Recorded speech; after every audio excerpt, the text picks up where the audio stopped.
Hey guys, welcome to my YouTube channel.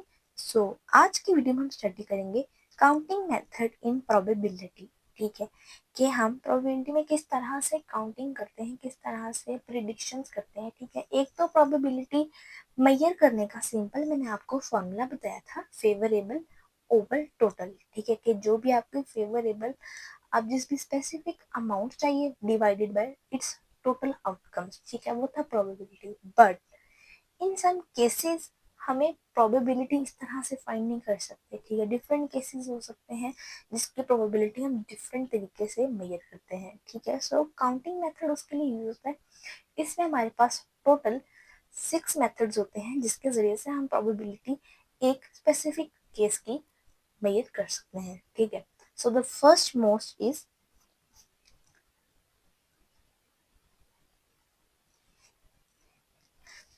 Listing.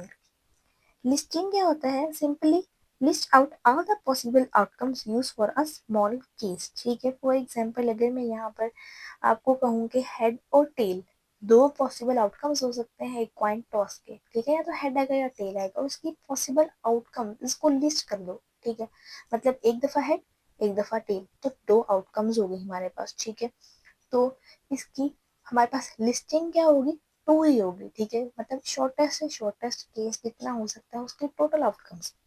ठीक है, list कर देना एक चीज को, एक टोटल हमें पॉसिबल आउटकम्स बता देना है लिस्ट करके। ठीक है, सिंपल सी चीज है, लिस्टिंग में जितना आउटकम्स होता है और टोटल वही हमारे पास लिस्ट होता है। ठीक है, दूसरा आता है हमारे पास मल्टीप्लीकेशन रूल। मल्टीप्लीकेशन रूल को फंडामेंटल रूल ऑफ काउंटिंग बोलते हैं। ठीक है, what does it say कि if one event can occur in m ways and other in n ways, then both can occur in m cross n ways. what does it mean कि अगर मैंने दो different quantities ली हैं, ठीक है, उनका comparison करके मैं बताना चाहती हूँ कि मेरे पास टोटल आउटकम्स क्या आएगा, तो वहां पे हम मल्टीप्लिकेटिव रूल करते हैं। सिंपली उन दोनों पॉसिबल आउटकम्स को आपस में मल्टीप्लाई कर देना। ठीक है, यहाँ पर मैंने एक एग्जाम्पल यूज की है, a shirt of 3 types and a pant of 2 types। ठीक है, तो इसका हमारे पास आउटकम क्या होगा? फॉर एग्जाम्पल अगर मैं कहती हूँ ये मेरे पास 1 2 और 3 शर्ट है। ठीक है, और ये 1 और 2 पैंट है। ठीक है, तो अगर मैं 1 को 1 के साथ पहनूं और 2 को भी 1 के साथ पहनूं, ये पॉसिबिलिटी है। अगर मैं 1 को 2 के साथ पहनूं, 2 को 2 के साथ पहनूं, भी पॉसिबिलिटी है। अगर मैं 1 को 3 के साथ पहनूं, 2 को भी 3 के साथ पहनूं, ये भी पॉसिबिलिटी है। ठीक है, 1 को 1 के साथ पहनूं, 2 को 2 के साथ पहनूं, ये भी पॉसिबिलिटी। मतलब हमारे पास डिफरेंट पॉसिबिलिटीज हो सकती हैं। ठीक है, मेरे पास total amount of shirts were 3 and total amount of pants were 2। ठीक है, तो इसके टोटल हमारे पास प्रोबेबिलिटी कितनी आएगी? 3 क्रॉस 2, डेट इज 6। ठीक है, मतलब मैं 6 तरह से इस आउटफिट को वेयर कर सकती हूँ डिफरेंट कॉम्बिनेशंस के साथ। ठीक है, और वो कॉम्बिनेशंस होंगे टोटल मिला के 6। ठीक है, सेम सेम की बात नहीं कर रही, मैं सेम को एक्सक्लूड करके बात कर रही हूँ। ठीक है, मल्टीप्लीकेशन रूल में हम m क्रॉस n कर देते हैं, सिंपल चीजों को मल्टीप्लाई करके उसकी probability total outcomes find out कर लेते हैं। ठीक है, this is not that much complex. अब लिस्टिंग और मल्टीप्लिकेशन रूल की कुछ एग्जांपल्स देखते हैं, आपको बहुत अच्छे से आइडिया होगा जो हमारे पास रेयरली यूज एग्जांपल होती हैं, किस तरह से हम चीजों को सॉल्व करते हैं। कुछ एग्जांपल्स देखते हैं। गाइस, पहले एग्जांपल है, what are the possible outcomes when two coins are tossed.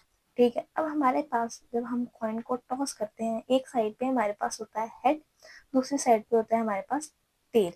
ठीक है, तो तो हेड को मैंने एच से रिप्रेजेंट किया, टेल को मैंने टी से। ठीक है, अब मैंने दो कॉइन्स टॉस कर दिए। ठीक है, पहली पॉसिबिलिटी में क्या आया, मेरे पास एक कॉइन पे हेड है, दूसरे कॉइन पे भी हेड आ गया। ठीक है, फिर से मैंने दोनों को टॉस किया, फिर आया मेरे पास हेड और टेल। फिर से मैंने दोनों को टॉस किया, फिर आया मेरे पास टेल। 1 कॉइन पे टेल, 2 कॉइन पे हेड। फिर से मैंने टॉस किया, कॉइन 1 पे भी टेल आया, कॉइन 2 पे भी टेल आया। ठीक है, व्हाट डज इट से कि मेरे पास टोटल कॉम्बिनेशंस आ गई 4। ठीक है, कि head head head tail tail head tail tail. अब इसके अलावा मेरे पास कोई फिफ्थ कॉम्बिनेशन या पॉसिबिलिटी नहीं होगी दो पॉइंट को टॉस करने की। ठीक है, तो मेरे पास टोटल 4 आउटकम्स हो गए। ठीक है, डेट शोज माई लिस्ट, कि मैंने इसको लिस्ट करके बता दिया कि मेरे पास टोटल यही होंगे, इससे ज़्यादा नहीं हो सकते, ठीक है, और इससे कम भी नहीं होंगे, टोटल एंड मैक्सिमम यही आउटकम्स होंगे, ठीक है। मैंने लिस्ट कर दिया एक चीज़ को, so just telling it's proper outcomes is listing. So guys here is an other example कि मैंने एक कॉइन को टॉस करती रही और एक डाई को टॉस करती रही, ठीक है, 6 साइडेड डाई को, ठीक है। तो मैंने क्या किया, एक तरफ मैंने डाई, जब मैंने डाई 1 रोल की तो मेरे पास कॉइन पे हेड आया, ठीक है। फिर से मैंने कॉइन रोल किया तो मेरे पास टेल आया। फिर से मैंने एक डाई रोल की तो मेरे पास हेड आया, ठीक है। एक और दफा मैंने 2 के लिए टॉस किया तो मेरे पास 2 और फिर से टेल आया, ठीक है। फिर मैंने 3 की दफा किया, 3 के साथ एक हेड आया और 3 के साथ एक टेल आया, ठीक है। मैंने फिर एक और दफा टॉस किया, जो मेरे पास 4th डाई था, 4th नंबर आया for head and 4th he number आया फॉर टेल, ठीक है। फिर से टॉस किया तो 5 हेड एंड 5 टेल, 5 के लिए टॉस किया, 6 के लिए टॉस किया तो 6 हेड एंड 6 टेल, ठीक है। मतलब मेरे पास इतनी टोटल पॉसिबिलिटी होती है, अब इससे ज्यादा कोई मेरे पास पॉसिबिलिटी है ही नहीं, ठीक है। अब मेरे पास 7th 8 वैल्यू नहीं आएगी, तो मतलब कहने का क्या है कि 1 के साथ हेड और टेल, 2 के साथ हेड और टेल, 3 के साथ हेड और टेल, ठीक है। मतलब आप इन्हीं पॉसिबल आउटकम्स में से आपका कोई आंसर होगा, इससे ज्यादा आपका नहीं होने लगा, ठीक है। मैंने इसके आउटकम्स को एक लिस्ट कर दिया, ठीक है। तो मैंने सिंपल क्या किया है कि जो मेरे पास डाई 1 का आउटकम था डेट इज 6 और कॉइन का आउटकम था डेट इज 2, मैंने इनको सिंपल मल्टीप्लाई कर दिया, डेट इज 12, ठीक है। मैंने पॉसिबल आउटकम्स आ दिए कि पॉसिबल आउटकम्स मेरे पास 12 होंगे, ठीक है। और इन पॉसिबल आउटकम्स में से ही आपका कोई ना कोई एक आंसर जरूर होगा। सो गाइस, अब मूव करते हैं लाइसेंस प्लेट क्वेश्चन की तरफ, that is a very important question. So इस क्वेश्चन में है कि a licence plate consist of some alphabet and some numbers, ठीक है। मतलब उसने कहा है कि जो हमारे पास टोटल टोटल लाइसेंस प्लेट है वो हमारे पास 5 है, ठीक है। 5 किस तरह से है कि 2 मेरे पास लेटर्स आएंगे, ठीक है, ए से जी तक, और जो 3 है मेरे पास वो डिजिट्स होंगे, ठीक है। सो अब इसकी हम किस तरह से टोटल इसको क्रिएटेड कर सकते हैं, ठीक है, कि मतलब आपके पास किस तरह का कॉम्बिनेशन हो कि दो में अल्फाबेट्स हो ए से जी तक, ठीक है, और 0 से 9 तक आपके पास नंबर्स हो, इंटीजर वैल्यूज हो, ठीक है। किस तरह से आप अरेंज करें, for example it could be, जब हम लेटर्स की बात करते हैं तो मैं चूज कर लूँ ए और बी, ठीक है, मैं चूज कर लूँ बी और सी, मैं चूज कर लूँ सी और डी, मैं चूज कर लूँ ए और सी, ठीक है। मतलब आपके पास बहुत सारी डिफरेंट पॉसिबिलिटीज हो सकती है इसको मेजर करने की, ठीक है। तो बेसिकली हम इसको करेंगे कैसे कि टोटल आउटकम्स को देखेंगे, ठीक है। अब मेरे पास ए से जी तक जो अल्फाबेट्स होते हैं डेट इज 26, ठीक है, और 0 से 9 तक जब आप मेजर करते हैं तो मेरे पास टोटल डिजिट्स इंटीजर वैल्यूज आती हैं 10, ठीक है।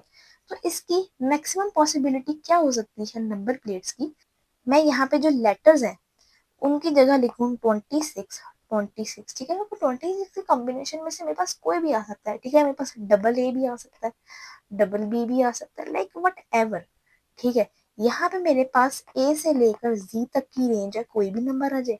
यहाँ पर भी मेरे पास ए से जी तक की रेंज है, कोई भी नंबर आ जाए, ठीक है। फिर नेक्स्ट में हमारे पास जो डिजिट्स हैं उनका वैल्यूज क्या आएंगी, 10, 10, 10, 10, ठीक है। मतलब 0 से 9 तक कोई भी डिजिट आ जाए यहाँ पर, ठीक है। तो इसको हम किस तरह से मेजर कर रहे हैं कि सिंपल हमने इनके आउटकम्स को आपस में मल्टीप्लाई कर दिया कि भाई इनको मल्टीप्लाई करो, ठीक है।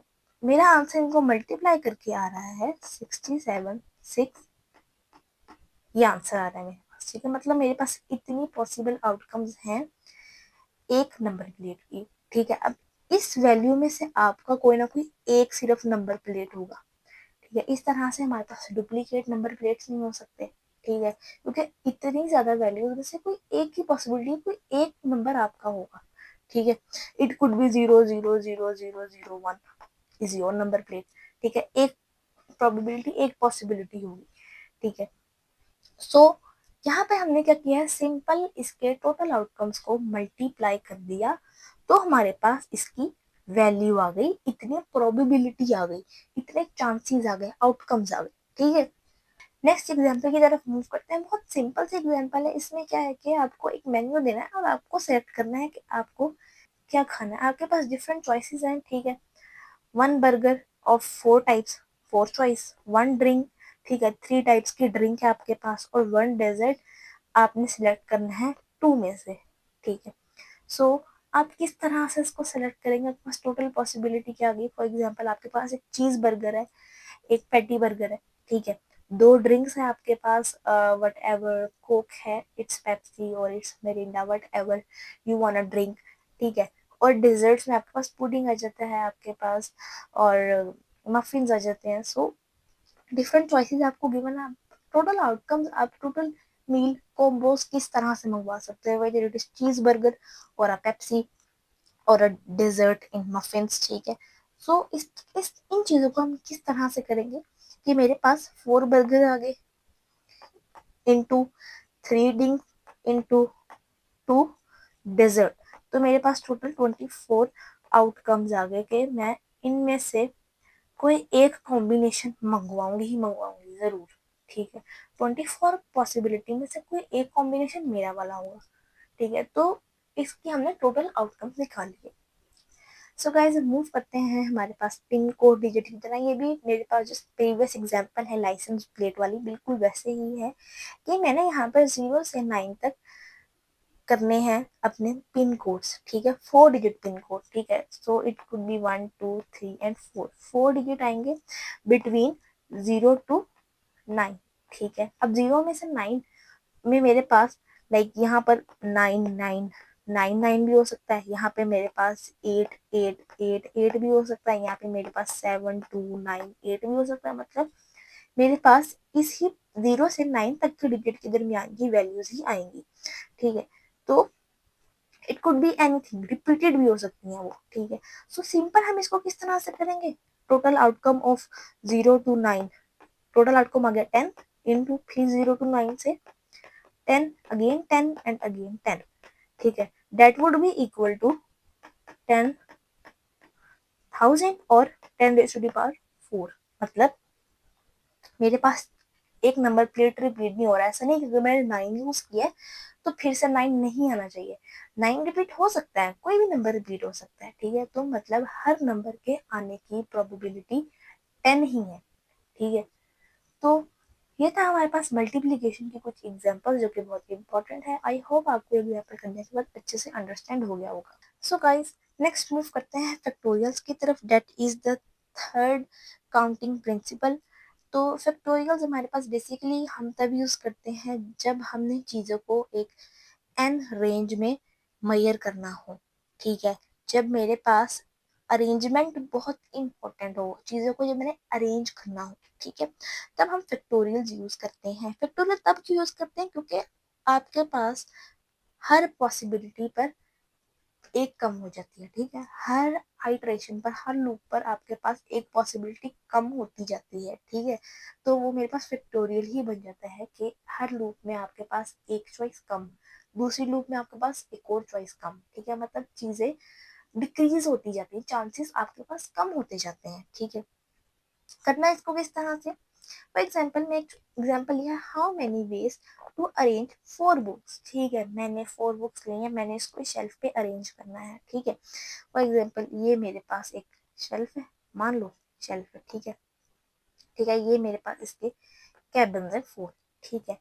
मैंने एक बुक यहाँ प्लेस कर दी, ठीक है। मैंने एक बुक यहाँ प्लेस कर दी, ठीक है। अब मेरे पास पीछे रह गई 3, 3 ही बुक्स हैं और 3 ही चॉइसेस हैं, ठीक है। अब मैंने बुक 3 को रख दिया यहाँ पर, बुक 3 को रख दिया मैंने यहाँ पर, ठीक है। अब मेरे पास कितनी रह गई चॉइसेस, 2। अब मैंने बुक 2 को रख दिया यहाँ पर, अब मेरे पास एक ही चॉइस रह गई और मैं उसको वहां पर ही रखूंगी, ठीक है। मतलब हर अल्ट्रेशन में मेरे पास एक चीज कम होती गई, ठीक है। सो मैंने लिखा कि 4 into 3 into 2 into 1 that is 24 ways है मेरे पास इनको एक बुक शेल्फ 24 वेज है मेरे पास इन बुक्स को शेल्फ में प्लेस करने के, ठीक है।